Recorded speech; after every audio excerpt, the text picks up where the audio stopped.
বাংলাদেশে এই মুহূর্তে সব থেকে কষ্টে আছে কারা? চাপা ক্ষোভ কাদের মধ্যে? সব থেকে উদ্বেগ উৎকণ্ঠার মধ্যে কাটাতে হচ্ছে কাদেরকে? আপনারা এই প্রশ্নগুলার একটাই উত্তর দেবেন, বাংলাদেশ আওয়ামী লীগ। তারা সব থেকে বেশি কষ্টের মধ্যে আছে, উদ্বেগ উৎকণ্ঠার মধ্যে দিন কাটাচ্ছে, এমনটাই তো না, সম্পূর্ণ ভুল। এইটার সঠিক উত্তর হলো বাংলাদেশে এই মুহূর্তে রাজনৈতিকভাবে সব থেকে বেশি বেকায়দায়, উদ্বেগ উৎকণ্ঠা এবং আতঙ্কের মধ্যে আছে বাংলাদেশ জামায়াত ইসলামী। এদেরকে বাংলাদেশ জামায়াত ইসলামী বললে ভুল হবে, পূর্ব পাকিস্তান জামায়াত ইসলামী। ভাবতে পারেন কেন কষ্টে আছে? স্বাধীনতার 55 বছর পর এসে অভিনয় করতে হচ্ছে। স্বাধীনতার এত বছর পর এসে তাদের পূর্বসূরীরা যে আকাম কুকাম করে গেছে, সেই আকাম কুকামের বিরুদ্ধে তাদেরকে কথা বলতে হচ্ছে। স্বাধীনতা যুদ্ধের সময় সেই রাজাকার আলবদর আল শামস যুদ্ধাপরাধীদের বিরুদ্ধে কথা বলতে হচ্ছে, যারা বাংলাদেশ নামক রাষ্ট্রকেই ধারণ করে না, যারা বাংলাদেশের স্বাধীনতা, সার্বভৌমত্ব, বাংলাদেশের মানচিত্র, বাংলাদেশের জাতীয় পতাকা, বাংলাদেশের জাতীয় সঙ্গীত, বাঙালি জাতীয়তাবাদ, ধর্মনিরপেক্ষতা কোনো কিছুকেই ধারণ করে না, বিশ্বাস করে না, তাদেরকে কি চমৎকার ভাবে অভিনয় করতে হচ্ছে। গতকাল বাংলাদেশের মহান বিজয় দিবস উপলক্ষে জামাত একটা র্যালি করেছে।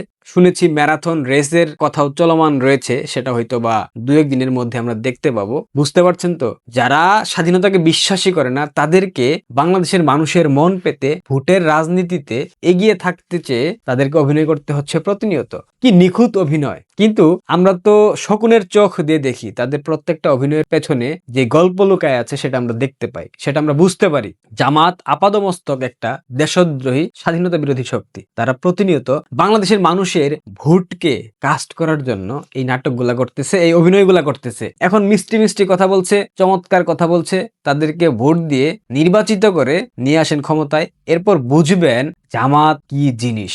ক্যান্সার হলে যেমন সেই শরীরকে, মানে পুরো দেহটাকে আক্রান্ত করে ফেলে, ঠিক একইভাবে জামাতকে নির্বাচনের মধ্য দিয়ে ক্ষমতায় নিয়ে আসলে পুরো রাষ্ট্রকে ক্যান্সারের মতো আক্রমণ করে ফেলবে। এবং এই ক্যান্সারটা হবে মৌলবাদের বিষ বাষ্প, এই ক্যান্সারটা হবে উগ্রবাদ, জঙ্গিবাদ, চরমপন্থার উত্থান।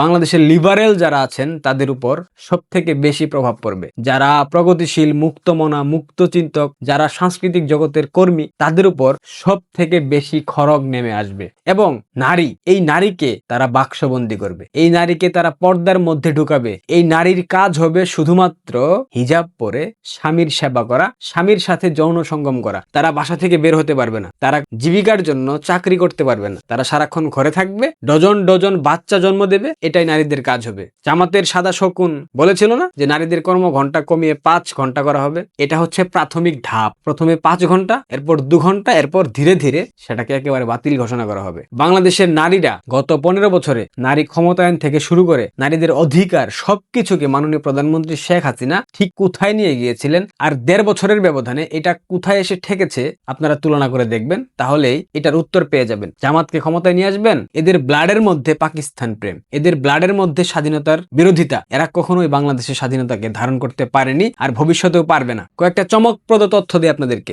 জামাত পরোক্ষভাবে আজকে একটা কর্মসূচি ঘোষণা করেছে। জুলাই ঐক্যের ব্যানারে ভারতীয় হাইকমিশনে তারা লং মার্চ করবে। রাজধানীর রামপুরা ব্রিজ, সেখানে তারা সমবেত হবে। সেখান থেকে তারা ভারতীয় হাইকমিশন যে আছে বাংলাদেশের ঢাকায় অবস্থিত, সেখানে লং মার্চ কর্মসূচি ঘোষণা করবে। এখানে অনেক উদ্দেশ্য আছে, কি উদ্দেশ্য সেটা আপনারা নিশ্চয়ই সেই কর্মসূচির মধ্য দিয়ে জানতে পারবেন। তবে আমি যতটুকু শুনেছি, যে তথ্য পেয়েছি, এখানে একটা বিশাল মেসাকার করার পরিকল্পনা আছে। উদ্দেশ্য একটাই, কি উদ্দেশ্য আমি সেটাও বলবো। তার আগে মেসাকারটা বলেনি। তারা ভারতের হাইকমিশন অভিমুখে লং মার্চ কর্মসূচি ঘোষণা করেছে এবং তারা লং মার্চ করবে এবং ভারতীয় হাইকমিশনের আশেপাশে একটা বিশাল গ্যাঞ্জাম সৃষ্টি করার চেষ্টা করবে। হতে পারে বোমা হামলা, হতে পারে ককটেল বিস্ফোরণ, হতে পারে গুলি, কিছু একটা হবে। এবং এর ফলে তারা বাংলাদেশে একটা অস্থিতিশীল পরিবেশ সৃষ্টি করবে। তারা কূটনৈতিক অঙ্গনে বার্তা দেবে যে বাংলাদেশে আইন শৃঙ্খলার পরিস্থিতি খুবই বেগতিক। এই মুহূর্তে, এই অবস্থায় বাংলাদেশ সরকার নির্বাচন করতে প্রস্তুত নয়, তারা পারছে না, তাদের আইন শৃঙ্খলা রক্ষাকারী বাহিনী ঠিকঠাক মতো প্রস্তুতি নিতে পারে নাই, এবং তাদেরকে আরো কিছু সময় দেওয়া হোক। এবং এই মেসাকারের মধ্য দিয়ে পৃথিবীর প্রত্যেকটা অঙ্গনে একটা বার্তা দেওয়া হবে, বাংলাদেশ মৌলবাদীদের নিয়ন্ত্রণে, বাংলাদেশ উগ্রপন্থীদের নিয়ন্ত্রণে, এবং বাংলাদেশে কোন দেশের হাইকমিশন নিরাপদ না, সেখানে কর্মরত কেউই নিরাপদ না। এবং এই লক্ষ্যবস্তু বানানো হয়েছে ভারতকে। একাধিক বিশ্বস্ত সূত্র মতে জেনেছি সেখানে একটা বড় ধরনের ঝামেলা হওয়ার সম্ভাবনা আছে। আর যদি সেটা হয় নিঃসন্দেহে সেটা ভারতের আভ্যন্তরীণ বিষয়। আর যদি সেটা হয় সেক্ষেত্রে ভারত কিভাবে সেটাকে মোকাবেলা করবে এটাও ভারতের একান্তই আভ্যন্তরীণ বিষয়, রাজনৈতিক বিষয়। এটা ভারত সরকারের পক্ষ থেকে আমরা হয়তোবা আজকে কোনো একটা সময় ব্যাখ্যা দেখতে পাবো। আর একটা চমকপ্রদ তথ্য দেই, চিকেন নেক অঞ্চলে ভারত নাকি ড্রোন হামলা করেছিল, সেখানে নাকি বাংলাদেশের 10 জন বেসামরিক নাগরিক সৃষ্টিকর্তার ডাকে ওই পারে চলে গেছে এবং এই বেসামরিক নাগরিক যারা ছিল তারা প্রত্যেকেই মৌলবাদী জিহাদি, এদের সাথে সম্পৃক্ত ছিল পরোক্ষ কিংবা প্রত্যক্ষভাবে। নিশ্চিত কিনা আমি জানি না, তবে যে সোর্স থেকে পেয়েছি এটা কখনো ভুল ইনফরমেশন দেয় না। এবং আরো একটা সংবাদ শুনলাম, বাংলাদেশের নেভির যে যুদ্ধ জাহাজ তারা ভারতের জল সীমায় ঢুকে ভারতের 12 জন জেলেকে গুলি করেছে, তাদের ট্রলারকে ডুবিয়ে দিয়েছে। এটা ভারতীয় কয়েকটা মিডিয়াতেও এসেছে। এগুলা করে কি করতে চাচ্ছেন আপনারা? ভারতের সাথে যুদ্ধ বাঁধাইতে চান? ডক্টর ইউনূস তো চাচ্ছে এটা, ভারতের সাথে কোন রকম একটা যুদ্ধ লাগাতে পারলে পৃথিবীর প্রত্যেকটা দেশ থেকে সিম্পেথি নেবে,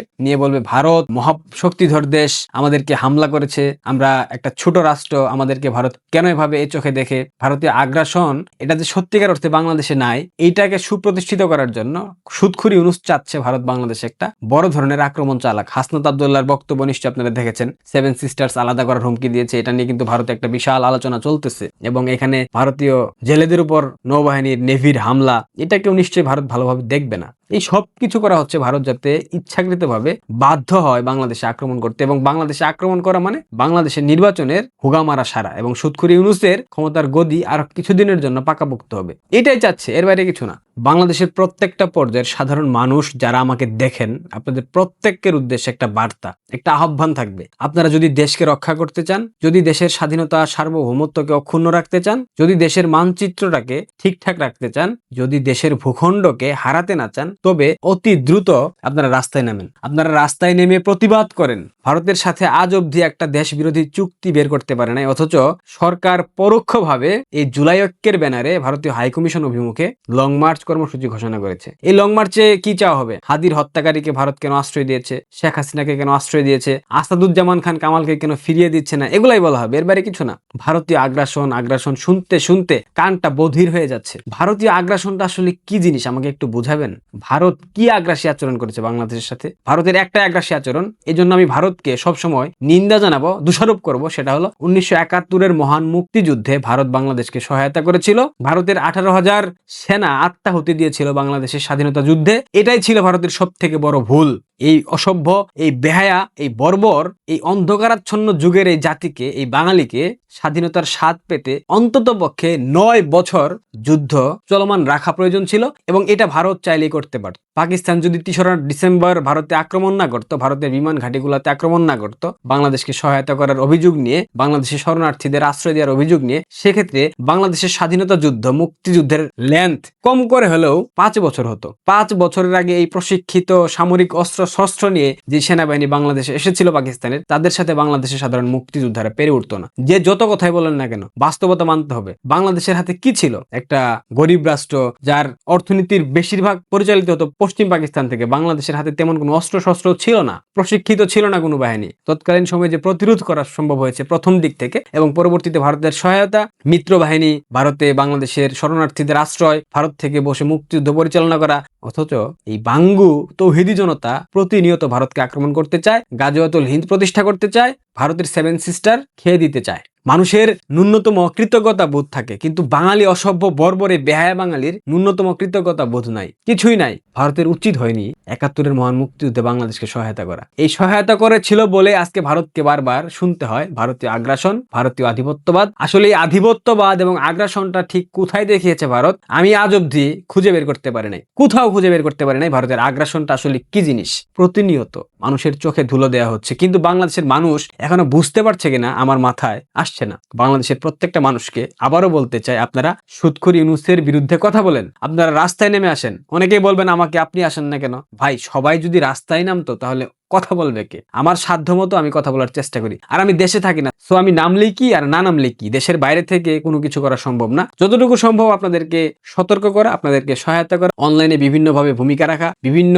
আন্তর্জাতিক সংস্থাগুলোর সাথে কমিউনিকেট করা, তাদের সাথে কমিউনিকেটের মাধ্যমে বিভিন্ন তথ্য পৌঁছিয়ে দেওয়া। গতকাল 16 ডিসেম্বর বিজয় দিবসে রাজধানীতে বাংলাদেশ ছাত্রলীগের একজন কর্মীকে কুপিয়ে হত্যা করা হয়েছে। এই তথ্যগুলা বাংলাদেশের গণমাধ্যমে আসবে না। এই তথ্যগুলা, ভিডিও ফুটেজগুলা, ছবিগুলা, কাজ হচ্ছে এগুলা আন্তর্জাতিক বিভিন্ন সংস্থার হাতে পৌঁছে দেওয়া, এবং এটা আমরা করছি আমাদের সাধ্য অনুযায়ী। সবাইকে যদি রাস্তায় নামতে বলেন, সবাই তো রাস্তায় নামতে পারবে না, এবং সেটা সম্ভব না, কারণ কয়েক হাজার কিলোমিটার দূর থেকে বাংলাদেশে গিয়ে বিমানবন্দর থেকে ইমিগ্রেশন পার হতে পারবো কিনা সে নিশ্চয়তা নাই, কোনোভাবেই পসিবল না। তার আগেই লাল দালানের ভিতরে ঢুকিয়ে দেবে। তো আমি রাস্তায় নামবো কিভাবে? বাস্তবতা তো বুঝতে হবে। আমি আমার জায়গা থেকে যতটুকু চেষ্টা করার করতেছি। এই দেশটা যদি বাঁচাতেই না পারেন, সেক্ষেত্রে এই দেশে কি করবেন? এই দেশে থেকে আমাকে বলেন। দেশটাকে বাঁচান। দেশ বাঁচাতে হলে সুদখুর ইউনূসকে বিদায় করতে হবে, এছাড়া অন্য কোনো বিকল্প পন্থা নাই। দেখেন যা ভালো মনে করেন। আজ সারাদিন চোখ কান খোলা রাখেন, দেখেন ঢাকার মধ্যে কোথায় কোথায় কি ধরনের ম্যাসাকার হয়, এবং ভারতীয় হাই কমিশন অভিমুখে লং মার্চ কর্মসূচি আদৌ হয় কিনা, কিংবা সেখানে যাওয়ার পূর্বে কোনো বড় ধরনের ম্যাসাকার তারা করার চেষ্টা করে কিনা। ভালো থাকবেন,